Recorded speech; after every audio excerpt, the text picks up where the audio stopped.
Πού το πιάσεις εσύ? Ήρθαν οι πελάτες, ήρθαν. Καλημέρα, είπατε καλημέρα. Εσείς ο Ταμιάς. Να τα πείτε, και βέβαια να τα πείτε. Καλησπέρα να πω. Αριστοτέλη, λέγε.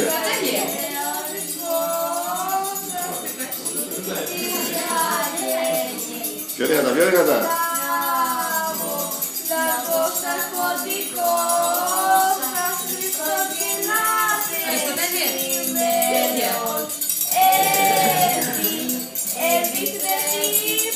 Έτσι πάμε.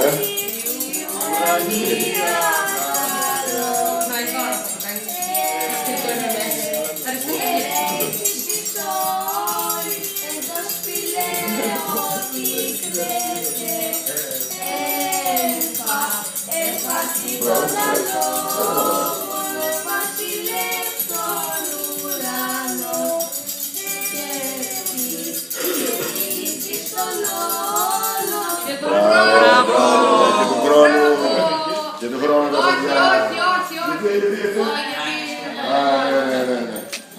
Μπράβο, παιδιά, και του χρόνου. Ποιος μας για τα λεφτά? Τα λεφτά ποιος θα μας, Εδώ, Ταμίας, δεν βλέπεις το... Ταμίας, ποιος θα βάλει το Ταμίας? Σε πάντα τώρα θα τα πούμε μόνοι μας. Χριστό.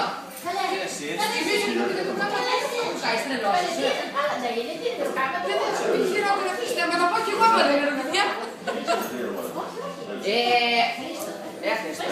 Έλα ρε, πλάκα κάνεις.